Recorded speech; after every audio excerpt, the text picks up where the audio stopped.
Hi guys, welcome back to my YouTube channel. I hope you all are doing well and good. तो सबसे पहले तो मैं आप लोग को अपनी पियर्सिंग दिखाना चाहती हूँ। अपनी नोज़ पियर्सिंग जो मैंने कराई थी अराउंड 9-10 महीने पहले, और आप देख सकते हो कि वो एकदम ठीक है। उसके पास कोई पियर्सिंग बम्प नहीं है, कोई दाना नहीं है, कुछ भी नहीं है। नाक के अंदर का भी हाल एकदम ठीक है, बट स्टिल मैंने अपनी वाली नोज़ पिन बिल्कुल भी नहीं निकाली। मतलब हाँ, मैं थोड़ी बहुत रोटेट करती रहती हूँ ताकि गंदगी ना डिपॉजिट हो। क्लीन करती रहती हूँ और रोज साफ करती हूँ मैं उसे आज भी। तो ये वाली वीडियो बनाने का पर्पस ये था कि अभी भी जो मेरी नोज पियर्सिंग वाली वीडियोस हैं उस पर काफ़ी ज़्यादा कमेंट्स आ रहे हैं, और बहुत सारे लोगों के बहुत सारे अलग अलग डाउट्स हैं, और होने भी चाहिए क्योंकि अम, जो दिक्कत है, मतलब जो नोज पियर्सिंग के ऊपर जब दाना आ जाता है, जब बम्प आ जाता है ना, तो बहुत ज़्यादा बुरा लगता है, बहुत दिक्कत लगती है, क्योंकि ऐसा लगता है कि हाँ, फेस पे कुछ अजीब है, या फिर मतलब हो जाती है इरिटेशन। वो चीज़ मैं समझ सकती हूँ। आप अपने नॉर्मल डे टू डे वाले काम जो है नहीं कर पाते हो। तो आज मैं उसी के बारे में बात करूंगी, जो भी डाउट्स हैं। और आप लोग ना वीडियो आई थिंक पूरी सही से देखते नहीं हो, या फिर मे बी शायद मैं इतनी ज़्यादा इन्फॉर्मेशन शेयर नहीं कर पाती हूँ एक वीडियो में, इसलिए आप लोग के इतने सारे कमेंट्स आते हैं। बट वीडियो पूरी ध्यान से देखा करो, समझा करो, और उस चीज़ को यूज़ किया करो। अब देखिए, मैंने जो रेमेडी शेयर करी वो कोई ऐसी इतनी बड़ी तो रेमेडी नहीं थी कि हाँ, वो आपको मार्केट से खरीद के लानी पड़ रही है, या फिर वो बहुत ज़्यादा महंगी है। वो एक नेचुरल होम रेमेडी है। तो होम रेमेडीज़ को ना थोड़ा टाइम लगता है आपके ऊपर काम करने में, उस चीज़ को ठीक करने में। ऐसा नहीं है आपने अभी वो हल्दी वाला जो है पेस्ट लगाया और वो इंस्टेंटली आपके ठीक हो गया। ऐसा नहीं होता है, ठीक है। होम रेमेडीज़ को इसलिए हफ्ता 10 दिन, मतलब मेरा मेरा जो नोज पियर्सिंग बम था ना, वो पूरा, आप मानोगे नहीं, 1 महीना रहा था। जब मैंने नई नई पियर्सिंग कराई थी, पूरा 1 मंथ मेरे यहाँ पे रहा था वो, और मैं बहुत ज़्यादा परेशान हो गई थी। बट धीरे धीरे ही वो चीज़ ठीक हुई, क्योंकि मैं नेचुरली उस चीज़ को हील कर रही थी। तो ये वाली वीडियो मैंने बनाई क्यों है? ये वाली वीडियो मैंने अपने न्यूज़ली एड सब्सक्राइबर्स, और जो पहले से मेरे नोज पियर्सिंग की वीडियो से सब्सक्राइबर्स आए हैं उनके लिए है। और फेस्टिव सीजन चल रहा है, तो ऐसे में बहुत सारे लोग पियर्सिंग कराते हैं अपनी नई नई, ताकि हाँ, एक नया लुक हो। बट बम्प निकल आता है। अगर आपको बम्प नहीं हो रहा है तो बहुत अच्छी बात है, बट 90 to 80% केसेस में ऐसा होता ही है। तो इस वीडियो को आप पूरा ध्यान से देखिएगा, कहीं से भी स्किप मत करना, क्योंकि अगर आपने स्किप किया ना तो फिर आपको डाउट आ जाएगा, ठीक है। तो इस वीडियो को कहीं से स्किप मत करना। मैं आपके सारी एक एक करके प्रॉब्लम्स को, कि हाँ, जब आप नोज पियर्सिंग करा रहे हो उसके बाद आपको क्या करना है, उसके 1 महीने तक क्या करना है, अगर बीच में कोई बम्प निकल आता है तो क्या करना है, पूरे प्रोसेस को A to Z जो है मैं आप लोग को एक्सप्लेन करूंगी। तो स्किप मत करना बीच से, ठीक है। तो सबसे पहले मैं यहाँ पे आप लोगों से जो चीज़ शेयर करूंगी वो है कि जब आप पियर्सिंग करा के आ जाते हो, उसके बाद जो आपकी 1 महीने तक की केयर होती है, मतलब डॉक्टर आपको ये चीज़ बोलते हैं कि आपको 1 हफ्ता 10 दिन जो है ये सब दाल और चने वगैरह ये सब नहीं खाने, गर्म चीज़ें ज़्यादा नहीं खानी है। बट आप इस चीज़ को समझो कि जब हम लोग जैसे छोटे होते हैं, अगर आप 8-10 साल के हो, 11-12 साल के हो, तब अपनी पियर्सिंग करा रहे हो, तो हमारी स्किन इतनी ज़्यादा मिच्योर नहीं होती, बहुत ही थिन स्किन होती है। बट अब आप 20 के हो, 24 के हो, 25 के हो, 30 के हो, तब आपने पियर्सिंग कराई है, ठीक है। कुछ लोग शादी से पहले पियर्सिंग कराते हैं, या कुछ लोग, मतलब मैंने भी अभी हाल ही में कराई है जब मैं 24 की थी। तो तब आपकी स्किन जो होती है ना वो मिच्योर हो जाती है। अब आप एक मिच्योर स्किन में, कह सकते हो एक मोटी स्किन में, अगर आप पियर्सिंग करोगे तो ऑब्वियसली बात है उस पियर्सिंग को एडजस्ट होने में टाइम लगेगा। हमारा जब कान पियर्स होता है, आप इधर की स्किन छू के देखो और अपनी नाक की स्किन छू के देखो, दोनों में डिफरेंस है। नाक की स्किन थोड़ी मोटी है, इधर की स्किन थोड़ी पतली है, इसलिए जो ईयर पियर्सिंग होती है वो थोड़ी जल्दी हील हो जाती है, और हमारी नोज पियर्सिंग को हील होने में टाइम लगता है। तो आपको जो परहेज़ करना होता है, अब मुझे वो चीज़ समझ में आ रही है, क्योंकि मैं वो चीज़ झेल चुकी हूँ। मैंने शायद दूसरे या तीसरे हफ्ते में कुछ ना कुछ खा लिया था। तो वो मैंने कॉर्न्स खाए थे। हाँ, मुझे जो है sweet corn, sorry, butter corns बहुत पसंद है। तो मैंने कॉर्न्स खा लिए थे, जो मुझे नहीं खाने चाहिए थे, क्योंकि मेरी पियर्सिंग हील नहीं हुई थी उस टाइम पे।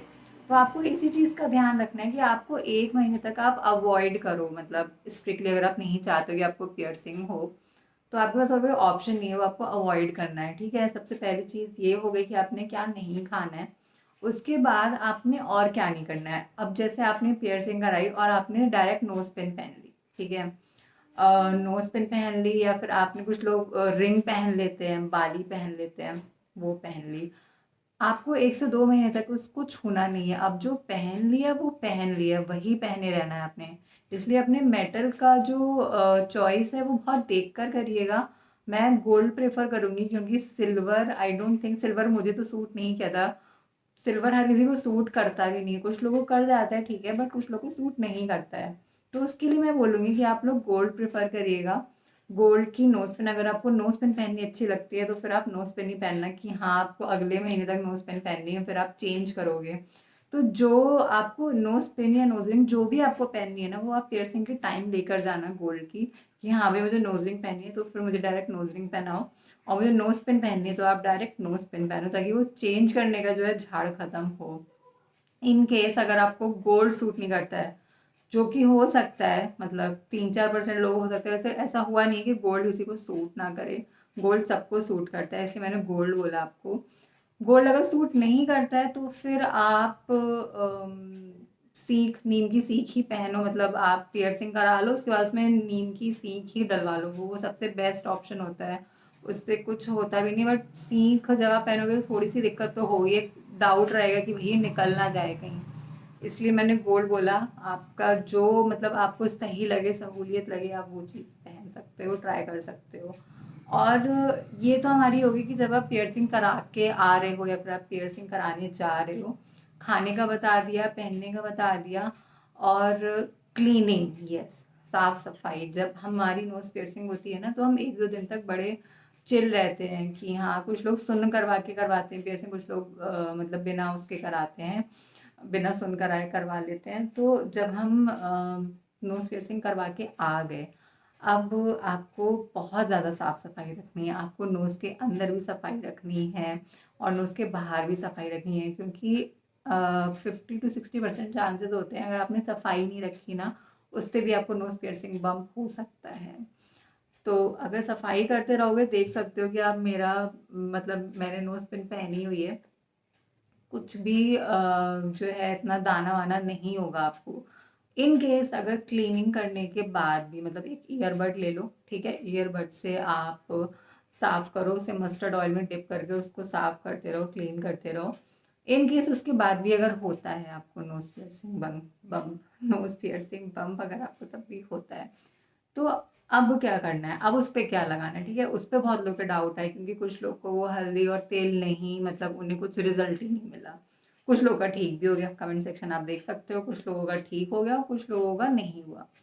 अब डॉक्टर को दिखाओगे, डॉक्टर आपको दवाई लिखेंगे, हो सकता है उससे भी सही हो जाए। कुछ लोगों का डॉक्टर को दिखाने के बाद भी सही नहीं हुआ, ये भी मैंने कमेंट्स में ही पढ़ा है, मतलब मेरा एक्सपीरियंस तो नहीं रहा ये, बट ये भी मैंने कमेंट सेक्शन में पढ़ा कि भाई डॉक्टर को दिखाने के बाद भी नहीं हुआ सही।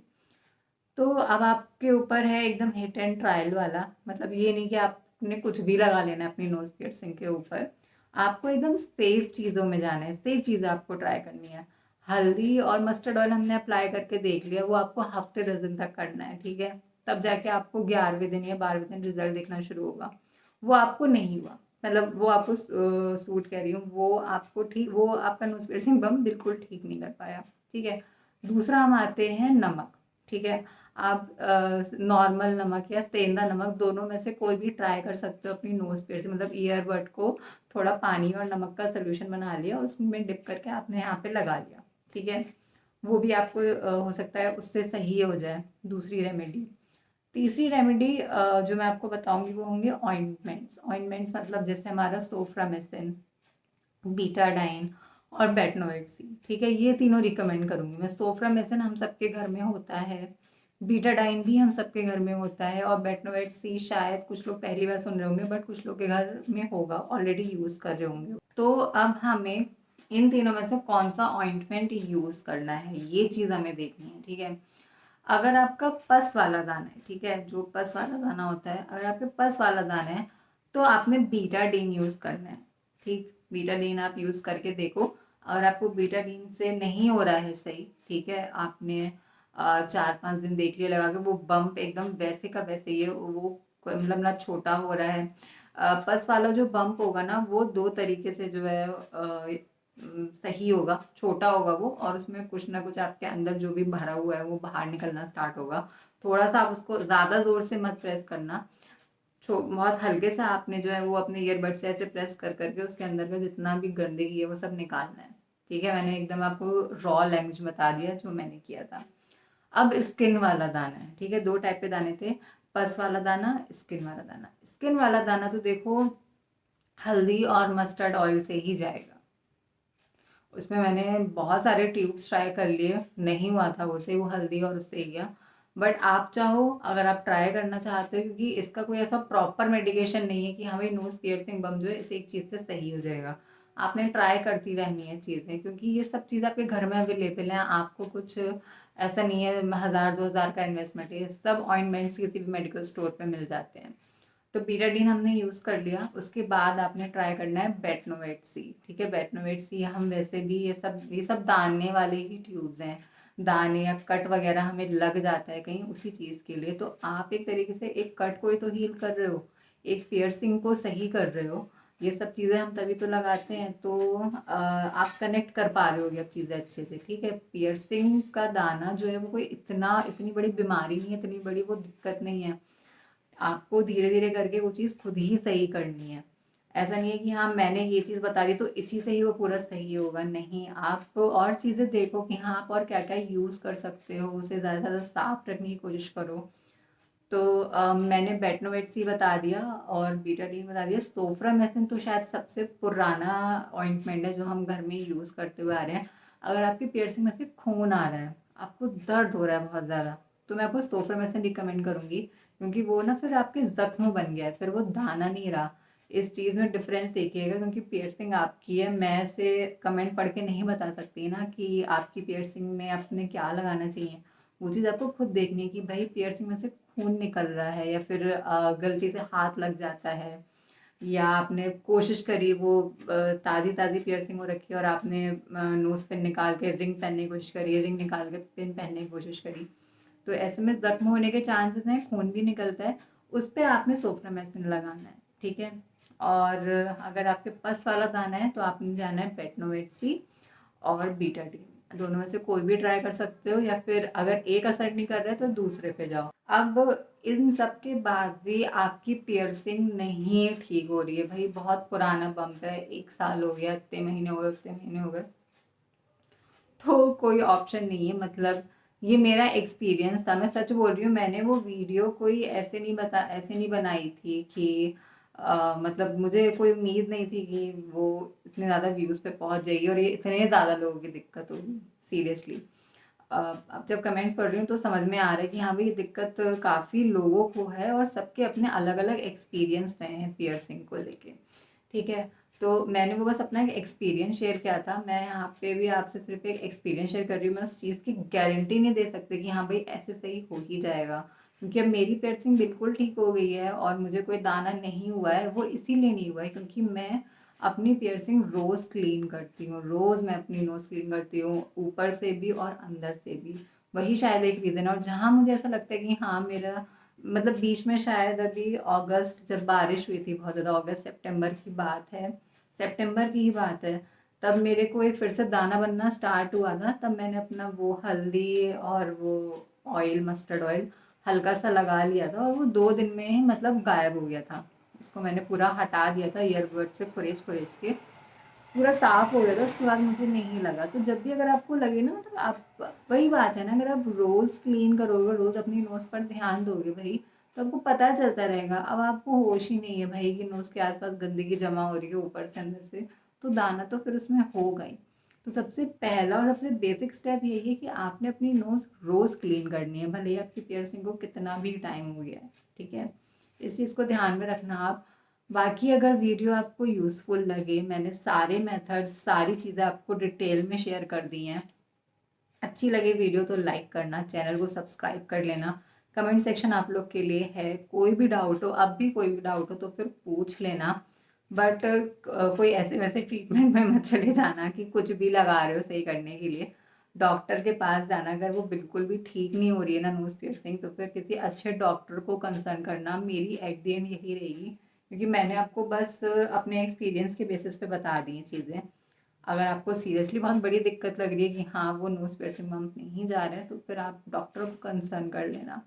वो आपको एक बहुत अच्छा ट्रीटमेंट देंगे, और वो विद ना गारंटी ट्रीटमेंट देंगे कि हाँ, भी इससे सही हो ही जाएगा। तो मिलती हूँ मैं आपसे बहुत जल्द नेक्स्ट वीडियो में। Till then bye everyone, take care.